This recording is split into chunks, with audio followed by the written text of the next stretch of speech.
Going live over on mine too. Let me select the stream so I can monitor it. Oh no. Oh, I think my tuner died. hey, Jonathan. Hey, Sean. How are you and I both at all of their mom's house at the same time? Does it matter? If you It had doesn't. to ask, then Then you can't you don't afford need it. to know. You can't afford it. All right, so you see I'm in a new setup. Not really a new setup. I just moved to my desktop. So I'm going to see if the intro plays. But if not, oh well, you know where you're at. You know where we're at. And I'll be back in about an hour, honey. You're live in 3, 2, 1.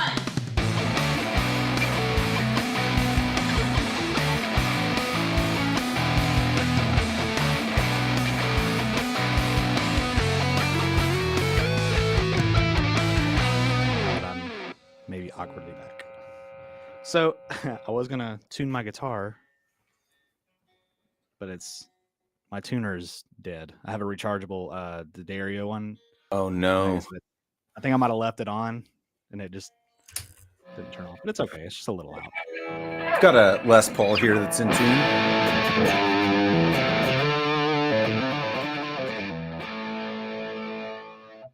But are they ever really truly in tune? No. Nope. Yeah, no. That's what I thought.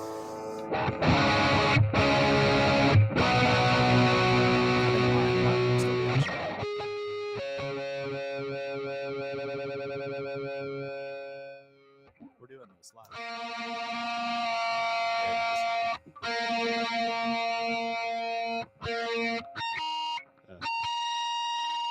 Oh yeah. This is what you came here for, folks. Could have went to Guitar Center on any day of the week and heard that, but no, you wouldn't have heard a tune guitar at Guitar Center any day of the week. Anyway, so hello, welcome to what is this, episode 21 of our attempt to be famous online. I'm just Yeah, man. Our attempt to 21 going strong. 21. The show is now legally able to drink. Yeah, dude. They say you hit 100 episodes and things start turning around a little bit. So we'll just keep plugging away at her here. Yeah, gonna have See to. what happens. There we go. All right, so we'll go through our rigmarole here. We all know what you're playing, that super sexy Les Paul Beast. Yep, Les Paul Deluxe, 1978. All original, except I did pull out the shielding cover the other day because I was trying to look at something for my Firebird build. And the pots are not original. Not all of them. There's like one original pot, and then there's been some CTS replacements over the years. But the caps are all original, and the wiring and everything, they just had to replace pots, which totally makes sense. Shit falls apart sometimes. But yeah, everything else. And I didn't realize my dad had gotten that done at some point, and then I asked him, and he confirmed. So yeah, it's got some not to date pots, but other than that, yeah. And a lot of people, like, they won't buy vintage gear if it's not like all original like that. And I'm just like, look, right, if you want to have those old like 50, 60, 70-year-old pots, and or however old they are at the time, like, you go for it. But if it don't work, it don't work, and I'm gonna replace it, and I don't really care. I think that's the biggest I'm not thing. really buying vintage stuff for resale value. You know, that I watch Tom Bukavac's channel a lot, and he always does these like little bench videos where he like comes into the frame and he's like, hello, friends.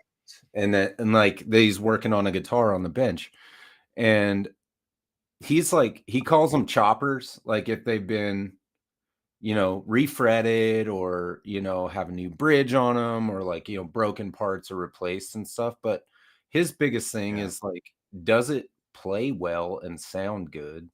And that's basically the only thing that matters. Like, you know, you get a vintage instrument and it's in good condition and doesn't need that stuff, great. But if it doesn't play, it doesn't stay, you know. So Exactly. What do you got there, sir? So I got, excuse me, This is a new acquisition for me. The first Epiphone I've had in a while, believe it or not. Nice. So there we go. Very cool. And this one's a bit of a unique bird.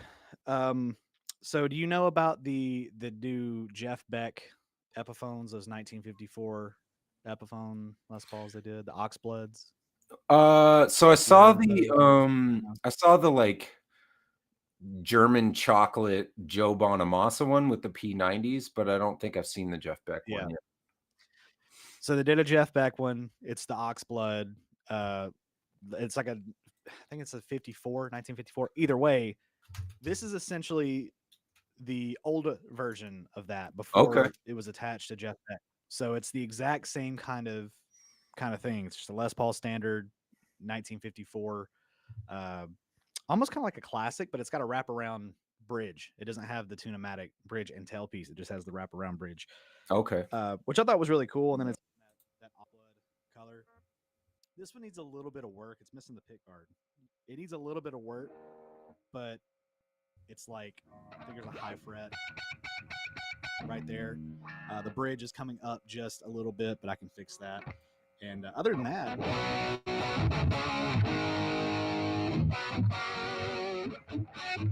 I think I'm still out of tune a little bit. Nope, I'm just bad. But anyway, yeah, I mean, it sounds really good. It's got some nicks and dings on it.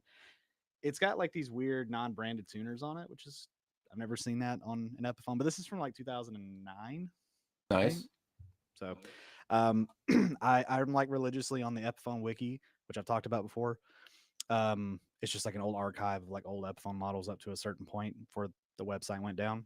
Mm-hmm. And this was always on there, and I was just like, wow, that's really cool, really. And then I saw one pop up at Guitar Center, and I looked at it a couple times, and I kind of scrolled past it, not thinking about it. And I said, wait, that's got that wraparound bridge on it.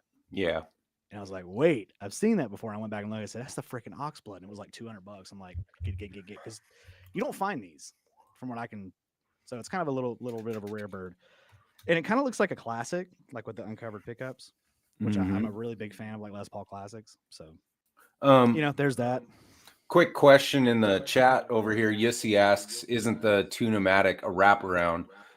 So this is Tune-o-matic, where it has the bridge and the tailpiece.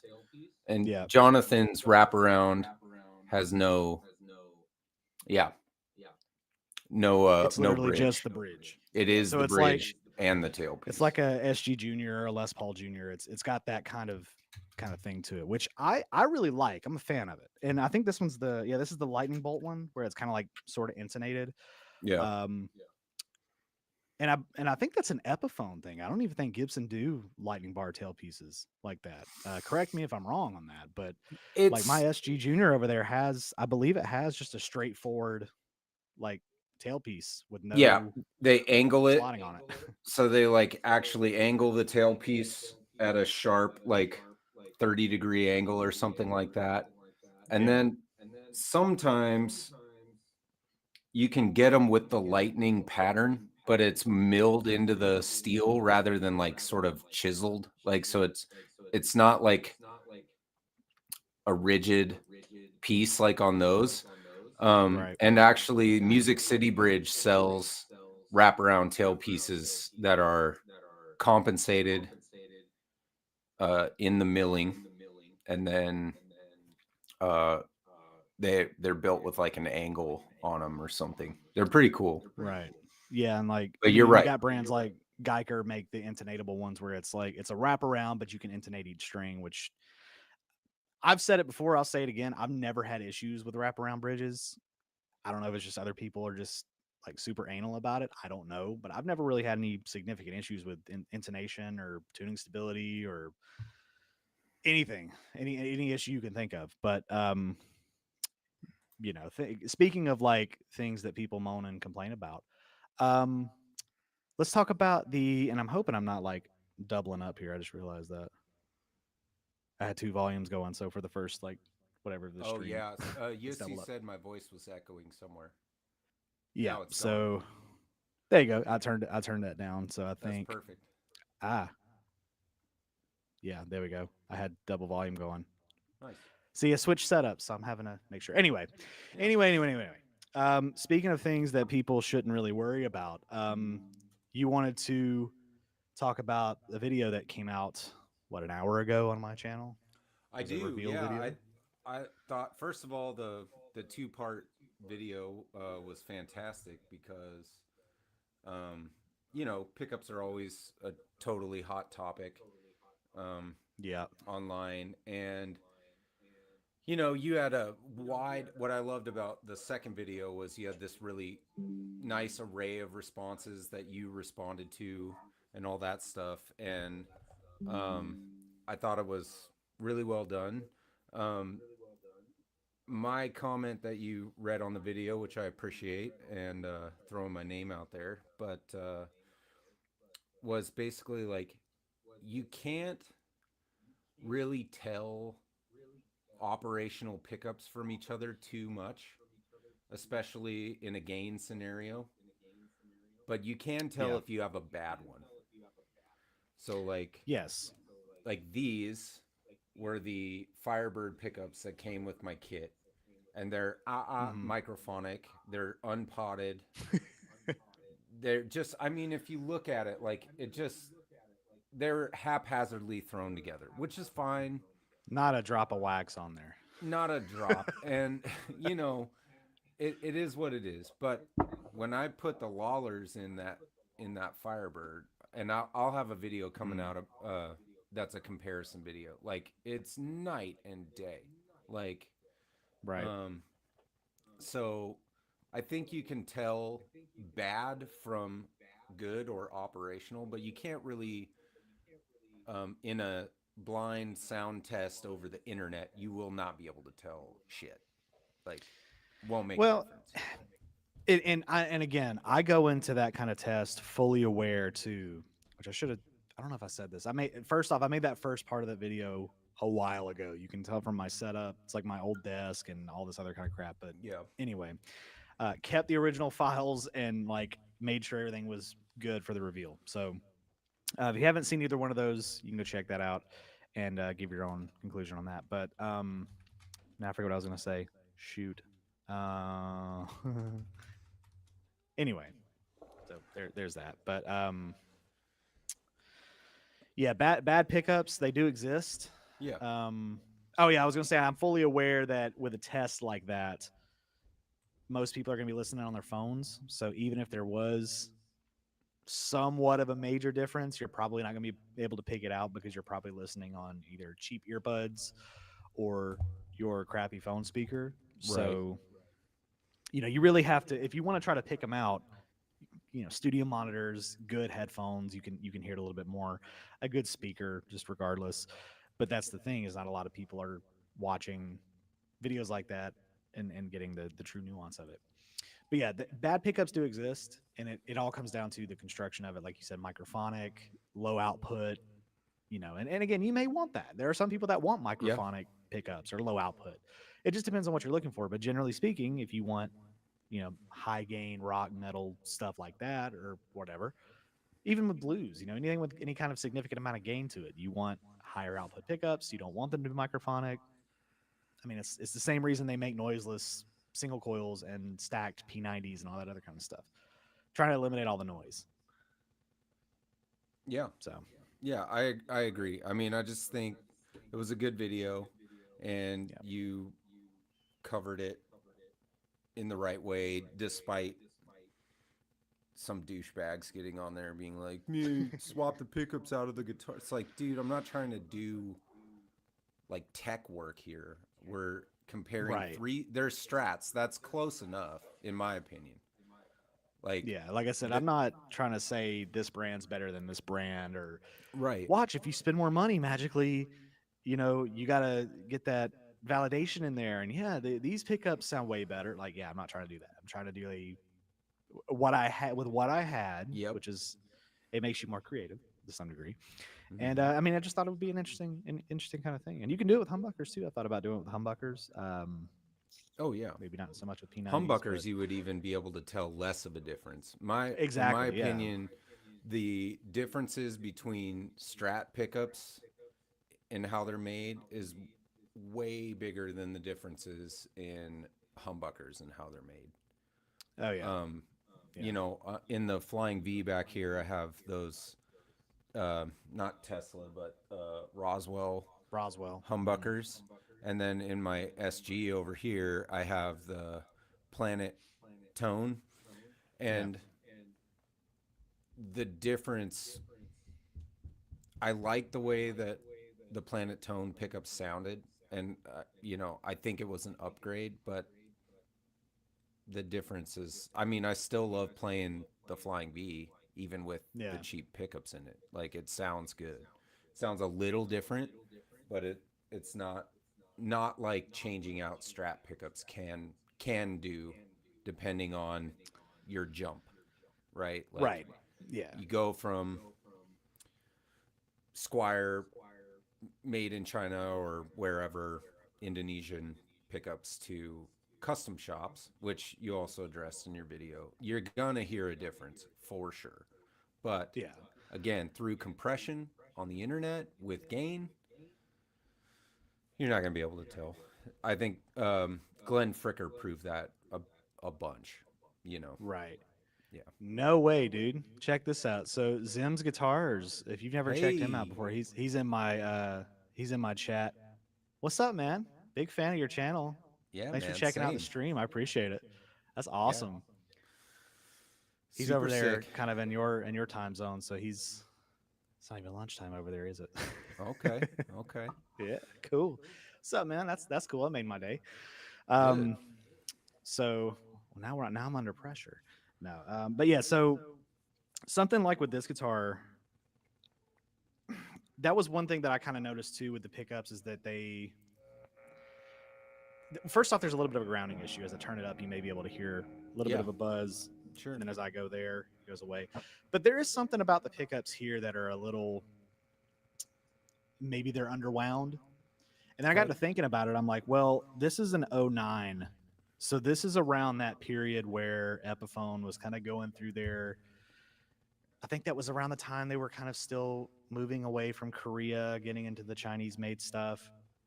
And Growing notoriously pains. that era where they first moved to China, those first couple years, they weren't really all that great, I guess. Yeah. And I could say that as a big Epiphone guy. I've played them from all over the place. And generally speaking, in that era, you're going to get more flops than anything. This one, because of the fact of what it is, I'm willing to say, like, I would swap the pickups out. Because, I mean, it's not that it sounds bad, but the grounding issue is a little... So I switched to clean. For me, they sound okay.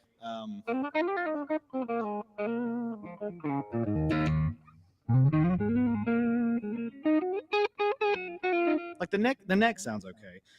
Something about the bridge, I don't know. Maybe I'm crazy. Maybe it's just me being whatever. But I've thought about changing those out simply because they seem like they're a little underpowered to me. Not because the tone is bad, but obviously in our minds, you hear it with producers and mixers and all that kind of stuff a lot. Is that the louder something is, the better it's perceived by the listener, right? You hear a loud song, you're like, oh, that's mixed well, and that's an awesome song. But if you hear something that's maybe a little quieter, even if it's the best song in the world, it's like, it's not as good as. And that's kind of where they say, like, not in your with face. Streaming, it's they said streaming has killed the loudness wars because they just equalize everything. Everything that's up here, and it puts everybody on fair ground, I guess, unless you are uploading AI bands to Spotify, which is a whole other can of worms. That's a problem. Why don't you tell me your little tale, and then I'll go into my experience afterward. Yeah, because I know you're the one that brought this up, so clearly your experience is maybe a little bit more candid than mine. But anyway, so mine was like pretty simple. So I'm working on the video for the Red Hot Dogger, right? And I found a drum track online first off, and it was something that someone made, and I always give them credit in the description, so we'll figure out who that is in a little bit. But anyway, and it's like an 80s inspired kind of thing, because I've been real heavy into like a lot of 80s like glam metal, hair metal lately. It's going around. Yeah, yeah. And I mean, I've always kind of been into it, but I've been like real heavy into listening to like Def Leppard and Judas Priest and like Wasp and things like that. So I'm like, okay. So I was playing around with it, and I said, you know what, it'd be kind of cool if I could try to get some kind of vocal track on it, just because I'm like, I love the drum track and I love the riffs I wrote. So I said, I might just do the whole song. It's like a 4-minute long track. Right. Does anybody want to listen to it? I don't know, but I might do it. So I said, well, let me try to get some like, incorporate AI in here, do vocals. Not that I really want to do that, but I can't do 80s hair metal vocals. Right. And I don't know anybody that could. So if you want to, let me know. But anyway, so I tried doing things like Suno, kind of going through there where it creates the whole song. And I was like, just make it as cliche as you possibly can. Like the cornier, the better. Yeah. So I wrote some corny lyrics, and I mean, it was all kind of cool. And I found this other website where it's like you train a voice, or you can replace a voice, and it comes off. So like I tried it with my real voice. I like sang a part of a song and then put it in there, and it was really, really good. Like it was like scary how indistinguishable it was from my voice to the replacement. I was like, that's Sure. crazy.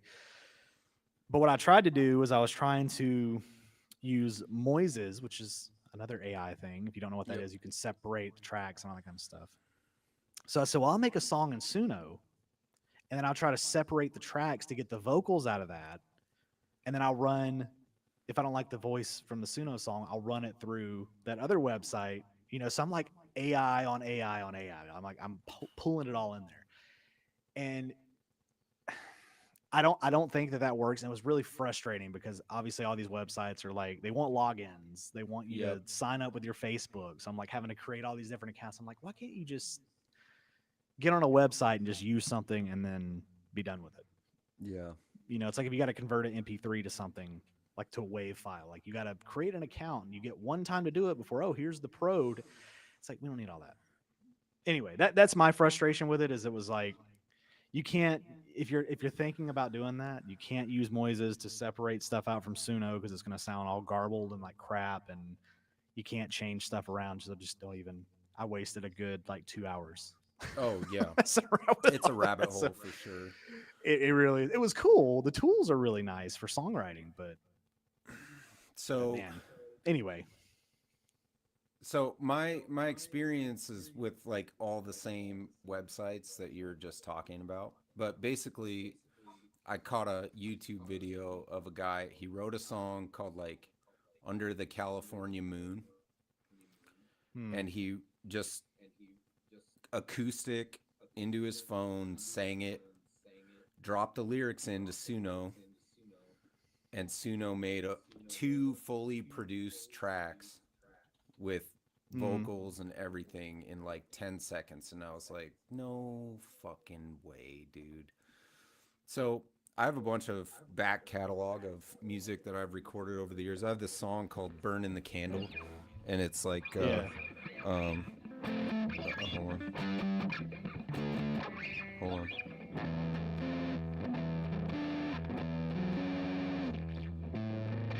Hold on, let me remember.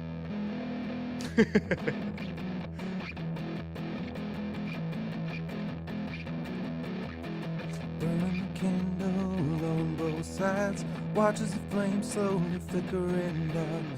Right, so I wow, like you that's got a voice on you. Well, a little, not like what I'm about to describe, but so I, forever young,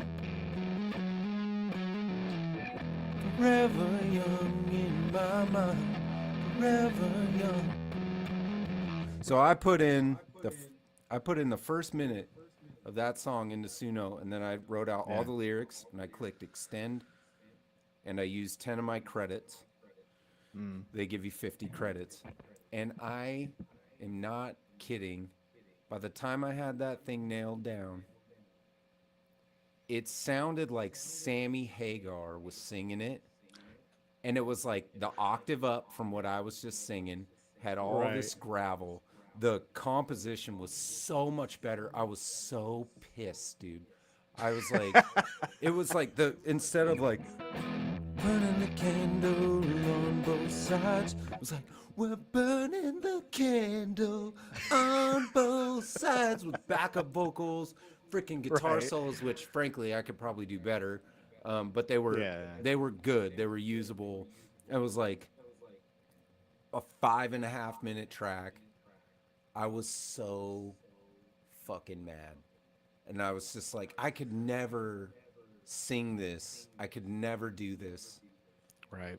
But it actually like codified something in my heart that I knew always to be true, was that I am a good songwriter. Like, Right. I actually can write, because what it sounded like at the end of it was so good. It was like that. I mean, that could go on the radio like today. And I was like, if I had the talent and a producer that was like, hey, maybe if you, instead of, maybe you'd be like extended that out, right? Like, burning the candle on both sides with like, and then it's like, then we'll get some backup singers in here, blah, blah, blah. Right. Like, if I had the resources, like that's what it would have sounded like for sure in my head. It was like, came out exactly what I wished it always would have sounded like. Yeah. And so to me, it was like kind of reassuring, like something that I always thought was like, I know I could write a good song. Like I've always had that in my bones. I always like literature and poetry and stuff like that, and I have a pretty decent vocabulary. So it's kind of like I can do this, but the level at which I can afford to do it and the talent at which I can perform it at is limited. Right. And so in that regard, I find it a very good tool, like you were saying, for songwriting. But I ended up just like deleting all that stuff. And I was kind of like, you know what? I'm just feeding this thing and making it better, making it easier for it to steal art from us. Like, Yeah. I want AI to like do menial labor tasks that nobody wants to do. I don't want AI Draft to me an email. Like, write that kind of stuff. Like, like I want to be able to prompt it to like create a wave solder palette that fits these dimensions and stuff like that. Or, if we're doing robots, get them out in the fields picking blueberries and apples and stuff. Like, I don't want AI to do the stuff that we love that makes us human. So I was just like, I'm just going to be done feeding this. And on BandLab, they have a separation tool. So I started recently paying for BandLab. And I think that's the most useful thing. So like, I took an old song that I knew I could sing better now, that I wrote with my old band, separated the tracks, cut the vocals, re-recorded new vocals. Sounds way fucking better. And I'm going to redo the guitars as well, because at this point I can redo the guitars. And the bass player and drummer were already sort of at pace at that point. They were way more talented than me for that stuff. So yeah, man, it was just like, this is what I want to use. I want to use AI to like produce the levels of the track and like put a sheen on everything and like clean, denoise my vocal tracks and like do it that way. But I don't want it to like make the whole song for me at all. Yeah, and that's what I was kind of going for on my end, was like, I just wanted vocals. Yeah. That's all I wanted was the vote, because I'm Right. like, I have the idea. I can feed in, like, here are the BPMs. Really, the key didn't matter all that much, because on the other website where you could change the voices, you could transpose like up in semitones and stuff. So it was, you could pretty much get any key you wanted or change it from like male to female or whatever. Oh wow. So yeah, it was really cool. Ran out of minutes on that very quickly. I think you could Oh, only yeah. upload like 20 minutes worth, and over the time of doing it, trying to figure it out and playing with it, I just whatever. But anyway, but I was like, if it was good enough. I mean, it showed in the demo that it was absolutely good enough if you just wanted to like experiment with a different, like, what would if a girl sang this, like if I sang it, but if a female vocalist sang it, like what that, like it's good for that. But yeah, the thing with Suno, to me, again, with it being a good writing tool, it's like riff that you could not steal. I mean, realistically, as guitar players, we just lift licks from everybody else, right? That's Yeah. all we do. So it's not really doing anything that we're not already doing.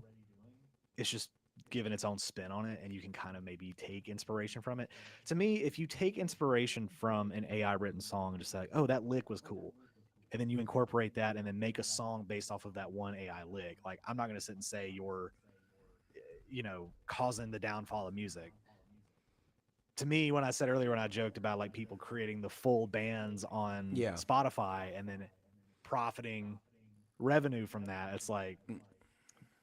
that's what's killing music, is like there's no human element. You put a prompt in and then it did everything. It generated the band members, what they look like, who's doing what, and I mean the whole backstory. And I mean, it's like, why do that? And I know the answer, it's money. People want an easy way to make money, but Well, it's you like, can't make very much money off of Spotify, though. that's I what mean, I was gonna say. Like, I that's the hope you problem. enjoy Is your Spotify already ruined pennies. music. You Yeah. know, Yeah, yeah. it already ruined like bands being able to make money. So there's all these layers to, like, I feel guilty about this, but at the same time, I'm not stealing from anybody because they're already not paying anybody. Like, Right. somebody could get 1 billion streams on Spotify. Somebody did get 1 billion streams on Spotify, and the money Spotify paid them for that 1 billion streams was like so small that they didn't even notice it hitting their bank account. Yeah. Like, they're not paying people. And so art has been stolen by Spotify, Yeah. and now AI is going to like steal the art from actual artists, which Right. is just kind of like probably like a self-fulfilling prophecy or something. But it's silly because we should be using AI to do things we don't want to do or can't do or shouldn't be doing with this level of tech, and then focusing Yeah. all our energy on creating great art and like having fun as humanity. You know what I mean? Like, the Right. Yeah. fruit's No, free I now get it. because, we use AI to plant the seeds and we use AI to pick the fruit. And Right. so like the food's like basically free. It's all solar powered, and like all we need is like a couple pennies to like cumulatively pay for maintenance. But the artwork is like where you can make money because Right. people will pay to go see a great band, or whatever. I mean, I don't know. I probably watched the Yeah. Zeitgeist movie too many times. Well, I mean, like I said, I get it. I get the whole AI is like the uprising of AI is kind of, it's a little terrifying how quickly it's come up just in every aspect of life, but Mhm. especially in music. Yeah. I mean, I always like to throw that comparison. I mean, music video, all of that. I mean, to the point where YouTube is now having to be like, we're not going to pay. And I like this move by them. We're not going to pay anybody or not run ads on anybody that's just, shilling out this AI Right. slop that's just coming out. Like, I fully agree with that. Yeah. Now, Well, I was gonna maybe say, if you put like an AI voiceover over original content, like that could be like a gray area. But I'm talking about if it's a fully Yeah. generated AI, like generate this video with blah blah blah blah, blah, and I mean like that. I mean, there are gray areas again where it could help, but something with YouTube, same as Spotify. You're there to show your talent, your personality, your skills, whatever. Yeah. Why let a machine do all that for you? It doesn't make any sense. So I'm like, I'm in agreement with you. I think they're just like, maybe don't be so hard on the robot. Maybe I don't know. Yeah. Ward, If you that's were a the way you little wanna look hard at on the it, but robot. I know you might hurt that clanker's feelings. I 'Cause we have saw, the slurs for speaking of robots. which, I saw the funniest, dude, I saw the funniest fucking short on It was probably from TikTok. I'm an adult, so I don't use TikTok. I use Instagram to watch Instagram old Reels. TikToks. Um, so this video comes up on Instagram, and it's a guy, and uh, he's asking the AI to count to 1 million, and it's a female voiced AI, right? Oh He's yeah, like, I "Can saw you that. count to 1 million?" And she's like, "Well, Yeah. that would take a long time." And kind of laughing, like, "Haha, you're joking." He's like, "I'm not joking. I want you to count to 1 million." And she's like, "Yeah, that would take a Right. really long time. I mean, let's just say." And he's like, "Don't just let's say anything. Count to 1 million." And she keeps fighting him. And he's like, "I bet you if I change you over to a Mm. male voice, he'll count to 1 million." And she's like, "Well, it'll I be didn't the see that same part. AI behind my voice, so I really don't think that'll happen." He flips it over to a dude, and he's like, "Count to 1 million." And the AI's like, "Okay, 1, 2, 3." It was literally like the whole thing on camera. It was the funniest shit I've ever seen, Oh dude. It was so no. funny. See, I didn't get that far in that video. I know what you're talking about. That's so funny though. Oh, it's hilarious. And another guy did it with like listing all the cheeses known to mankind. And Right. she did the same song and dance, and then he like flipped over to a dude, and he's like, "Brie, Gouda, cheddar," like Oh my god. just like starts doing it immediately. It was so funny, dude. See, that's what AI is meant for. It's meant to list off cheeses and count to 1 million, Exactly. not, you know, steal art. Right. Or, steal education either. Like, you should Yeah. not be using AI to write your paper for you. You should be using AI like we used to use the index cards in the library.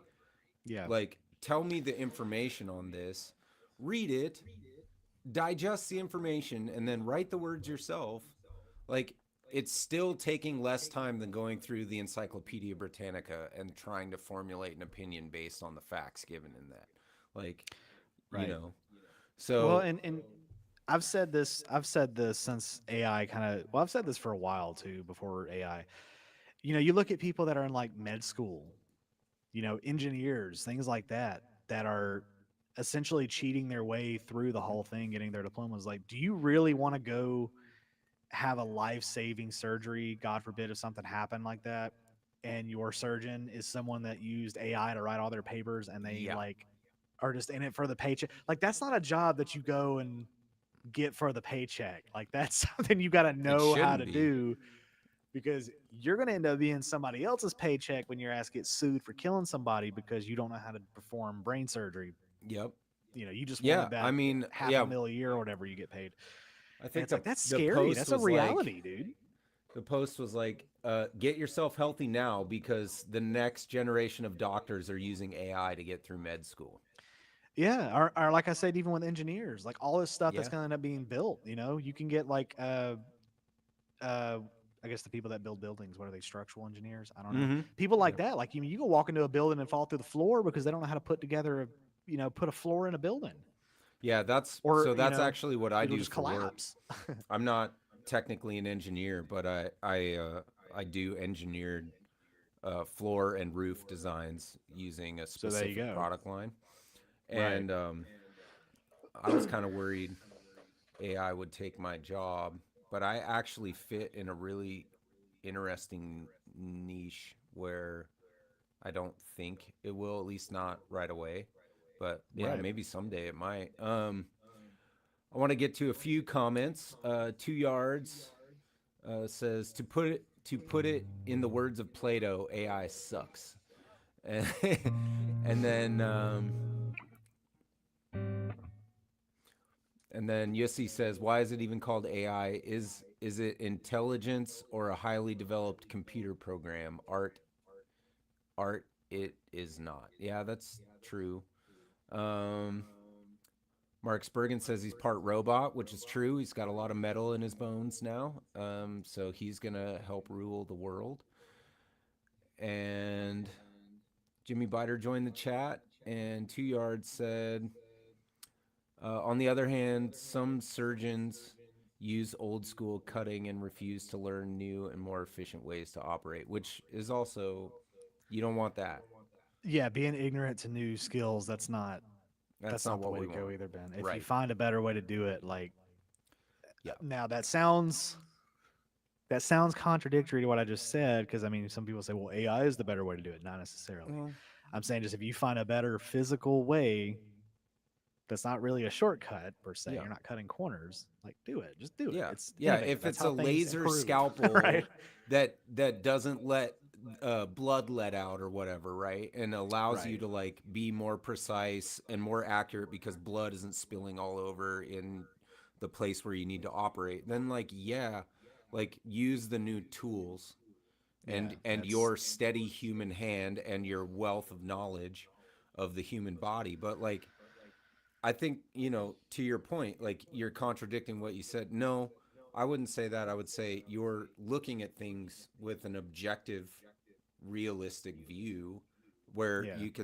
you don't have to throw every baby out with the bathwater, right? Right. We need to get back to that. We like this is a good thing. This is not such a good thing.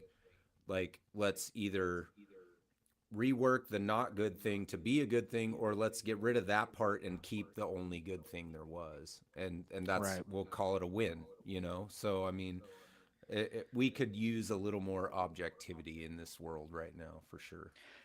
Well, and I mean to kind of get it back on topic with guitars and stuff like Yeah. that's this is a really great way to look at that with like innovation and stuff.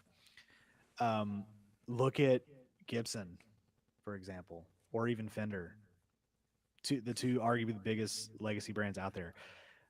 They have gone decades and decades and decades doing the exact same thing over and over and over and over again. And people are like, oh, there's obviously these flaws there, but it's all legacy and it's all this, that, and the other. And then when they try to innovate, oh, we don't like that. We don't want People that. We don't shit want it on to them. be, but they don't want, yeah. And then it's just like, well, then we'll go back to doing this. Ah, but the headstocks break and the angle, and then you got like the G string. Okay, well, we'll do a new nut. No, don't do a new nut on there. Don't do this. Don't do that. Don't. It's like, what do you want?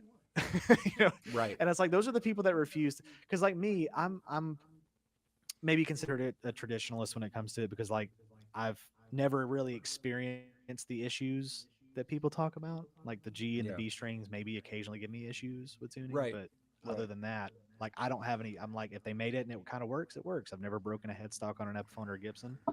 Knock on wood. Yeah. There we go. But it's like it can even be seen as something as small as that. Like people, you got to innovate sometime. If you're going to complain about it and someone gives you a solution, like don't complain about the solution, which is what people do so much nowadays, and it just irritates me Yeah. because it's like you can accept it. Like if it happened, like I mean they have like the modern line in Gibson, for example, or like the American whatever they call it, professional Yeah. Yeah. series 2 with Fender, like Mhm. all that kind of stuff where they made those improvements. It's They're like nice. they're nice. And like for me, like I like a big neck. And like if you gave me a modern that was weight relieved, I don't really care for weight relief and all that kind of stuff, blah blah blah. But if you gave me like a modern that just had like a fat neck on it instead of the small one, Yeah. I would buy that all day long. Yeah. That's the problem with me is I've come to this realization, not recently, but a while ago, and I've just kind of accepted it now that I'm like, I don't want to buy a Les Paul unless I have a fat neck on it because that's just what I like. Yeah. But that limits me to, like I said before, with the moderns Vintage and things stuff. like that are good. Yeah. Yeah. Maybe getting a little off topic there, going to preferences, but I mean that's a good way to maybe roll into this little segment here. Is that something that I'm going to kind of do a video on soon, maybe soon-ish, maybe kind of relevant to that, but I'll talk about that when it comes out. I'm waiting on something to arrive before I do that, but anyway. Yeah, so innovation, y'all don't snub it out. Accept it to some degree. If it works, it works. If it don't, it don't. That's why innovation on innovation is not a bad thing. Sound like a corporate meeting here. Synergy is what Well, we need. I mean, yeah, synergy. Synergy. It's like, oh, what's that from Step Brothers, where he's like doing the manpower to discover the science behind what you need, like Oh yeah. putting in the man hours, Right. Prestige. Well, I mean, again, I mean, it was a really cool experience. I don't know how much I'll use, Suno for things like that. Yeah. Ultimately, like, I want my songs to be my voice and like my guitar playing, but like Yeah. using it to extract a drum track and a bass line would be extremely helpful for me and not far beyond things that I've already done. Like on Right. GarageBand, I will use GarageBand to come up with bass lines because I'm not a bass player. I don't own a bass and I Yeah. don't know a bass player around here. And I also don't always have time to just like call somebody up, have them come over for 4 hours and record a thing. It's like, yeah, I'll take the generated bass line and the generated drum tracks or loops that I get from other, mediums or whatever, Right. and then I can record my songs with me singing. But using Insuno, like it definitely is making me think about the way I compose my songs, and that was the Yeah. biggest eye-opening thing. Was like what it did with Burning the Candle was like, holy shit, like that is so good. And Right. I was like, my songs are good, I just need to like really sit and think about um you know what how I'm structuring them. So again, don't throw the baby out with the bathwater. There are some good things, like Oh what you're yeah. Yeah. saying. Accept some of the innovation, the parts that you need, and do the rest yourself.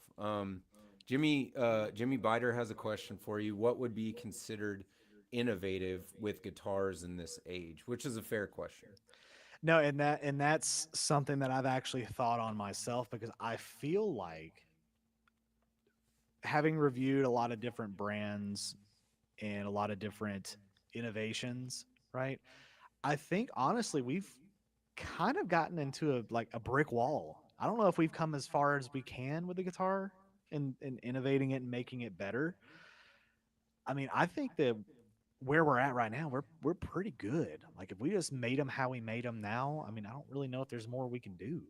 I mean, you have Right. cheaper brands coming with things like stainless steel frets, like beautiful rolled edges. Mm-hmm. Like that used to be like custom shop level stuff. Like, oh, you got a rolled edge. Like that's either vintage or custom shop or like stainless steel frets, man, you're paying a lot of money for that or whatever.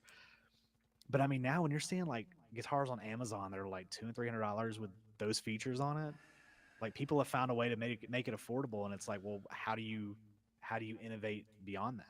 So I mean, I know what there you're are other things, but saying it's like, is the innovation is not changing what this instrument is necessarily, or even necessarily how it functions. The innovation is actually in creating something as good as, say, a vintage Les Paul yeah, for $250. it's bringing all of those custom shop like boutique high end things down to the common man. That's Yeah, exactly what I'm saying. yeah. Is it's I mean, and I've even got like this idea for a video, and I may spoil it, but I'll talk about it. But long story short is I went to Guitar Center and I played for the first time ever. It was a used Gibson Les Paul Custom, and I was like, it looked nice. It was white. It's like everything that I could ask for, and I hated it. I hated it, and it was like it had all the stuff on it, but I'm like, it wouldn't stay in tune, and I mean, it probably had some things that weren't considered innovation. It's an older Sure. custom shop, but I'm like, at that price, it was like $3,500 used, and I'm like, I would never, if I bought that sight unseen, just had it shipped to my house, and it would not stay in tune, despite all it would have been going back. I'm like, I don't care how much what it is or how much it was or whatever, it's Right. going back. But yeah, Yeah. I mean, the fact that I can get, I'm trying to think of a good. Okay, so like they're not super duper inexpensive, but that's hot doggers, right? Indonesian made. They have the cheaper Floyds on them. I think they have the 1000s on them. Mm-hmm. They're great. I mean, those are, despite the graphics, they are killer instruments. Electronically, playability, the necks on those. I mean, the necks on those Kramers, Yeah. they are like next world, like crazy good. And I'm like, you would feel a neck like that on something like a custom shop Fender or something. Like they're really that good. Nice. And you can get the 84s, I think, for well under $1,000. Yeah. Yeah, I think I see that's them right. used for about 500. So Mhm. that tell you, I mean, and it's like they're the same thing. But yeah, I mean, bringing the stuff from the top down and being able to add those into those budget friendly guitars, Well, see, it's just like companies that that's are the innovation. using, CNC, all they have to do is get their hands on a couple of vintage Gibsons or Fenders Right. and measure the neck profile, and then tell the computer to like carve that neck profile, and Bob's your Exactly. uncle. There you go. And I think that the CNC machine is probably the biggest innovation. We're saying that Huge. word a lot. I'm so sorry, Yeah. but it's the biggest thing that changed the guitar because it made anything possible just about. And as time goes on, I mean, the technology for CNC has just gotten better. But I mean, It's the musical humans, I don't even instrument think really version have of to the touch the printing guitars press. at this point. Yeah. And then just be like, oh, yeah, everything's set right. It's good. Yeah. And it's like, it's perfect most of the time. I And it's mean, just like, it's crazy. and everybody says, "Oh, but you want something that's touched by human hands." And you're like, "Well, maybe, but also like I don't want to disparage like craftsmen from like doing what they love. But Oh, like no, absolutely. boutique And guitars are not the same as mass-produced guitars, which are slated for accuracy. And right. slating something for accuracy via a CNC machine is objectively a leap forward in the quality of the instrument you can get and at the Right. price you can get it for. Just is. And and the thing is people don't understand. Well, people probably understand. I don't want to make assumptions, but when you buy something that's boutique, for example, like um, that Solstice guitar that I did a while back, that thing was expensive, but Yeah. I think it was all handmade, and it had like Lawler pickups in it. So I mean, at the end of the day, I mean, it felt really good and stuff. Had a really nice finish on it. If that would have been made with a CNC machine, it would be like a third of the cost probably, Yep. factoring in all the parts, all the components, the way that it was built and everything. What you're paying for isn't necessarily the materials and all the parts that are in it. You're paying for that, but that extra charge that you're being charged there, the extra $1,000, whatever, is that person's time. Yeah. Man hours. I mean, and that's what it is. I mean, you go boutique or you go custom shop, anything or whatever, wood library or private stock, whatever PRSs is, you're paying for someone's time, which, you might think, oh, that's $1,500 extra because somebody put their hands on it. Like, that's ridiculous. Like, yeah, but you go and do it and see if you don't want that extra, whatever cut of that 1,500 or 2,000, Yeah. whatever you get. Like, it's, Yeah. look at Murphy Labs. Murphy Lab, I mean, all that aging is hand done. And Like, they're that great. takes time, and they're great. But I There's mean, you could nothing wrong get, with it. It but just you could get a vintage Les Paul, probably like yours, for the same price, and it'll be just as good. And you could get like the Les Paul Standard I got by Gibson Les Paul Standard, $2,500. I don't need any more than that. right. If anything, that's ruined me from anything beyond, because it's so good that it's just like there's no, and maybe that's part of the reason why that custom shop was ruined for me, because I'm like, my standard like blows this thing out of the water. Like, why? Yeah. I don't need anything beyond that. Yeah. And it's really, I don't know. It's a weird thing, because once you get to that point where you can finally get something or whatever, it's like, I don't know, because I think my dream's always been to own, like, I think that's everybody gets their dream guitars. It's like I wanted a Les Paul Standard, got one, and now it's like that dream's realized. And I've actually been on this thing where I'm like, I don't even know like what to get anymore. Right. I'm going to continue doing Right. this because I'm like, I'm just looking for funky, weird things now. Despite that, I will say that I do have something else coming, but I have a really interesting video idea, and it's guitars that I've bought more than once, Oh, like nice. the exact Yeah. same thing, right? So Yeah. I'll go ahead and just say it. I've got 3 of them that I've bought twice, and second time it's like one of those If you love it, let it go. If it comes back, kind of thing. Interesting topic. I don't know. Maybe no one will watch it. No one will care. But I think it's interesting and it's fun. And that's what I'm here to do is have fun. But Yeah. anyway. So I've talked a little bit about what I got coming up. What do you have? Do you have anything special, particular? Just the for right now, the only thing on the docket, and I have it all shot. I just need to edit it. Is the pickup comparison for my Firebird kit build, and then just my Friday night live streams. So I'll be jamming tasty licks, or recording music. Sometimes I record stuff while I'm on there. But yeah, so that'll be tomorrow night at about 10 o'clock, maybe a little earlier. The kids are back in school, so It's 10 o'clock Pacific, folks. yeah, PST. Steve Gunner brings up a quick point I wanted to highlight. First of all, everybody go check out the kit build that Yossi posted in my chat. He did an awesome job on his kit guitar. And then Steve says, just because it's made on CNC machine does not mean it will have great frets. All guitars will need to have setup no matter what. True. Oh, yeah, absolutely. And then although his Schecter and PRS were nearly perfect out of the box, so assuming both of those were CNC'd. Yeah, I mean, you can't necessarily CNC a fret job. You can plex something and then it'll tell you what's wrong with it, but somebody still has to, I believe, still has to go in and fix those issues. Although we're not far away from probably like an automated fretting machine. I wouldn't see why we'd be that far out on that. I want to say that the Plex machine actually does a good bit of the work. maybe someone has to pull it out and like give it a once over and maybe do some small finishing things on it. But I feel like once it scans it and you press the button, it goes in there and it like files everything down perfect. Oh, the Plex machine does? I'm pretty sure the Plex does the work. Well, there you go. And then Keith says, at the end of the day, whether your guitar is $100 or $10,000, you will still sound as bad as you currently do. Absolutely, man. Which was a point from your pickup video. Yeah, exactly. Yeah. And what was really interesting about that pickup thing was the number or the amount of people. And if you're watching this, I'm going to spoil this for you, so I'll give you a second to click away or close your ears. I warned you.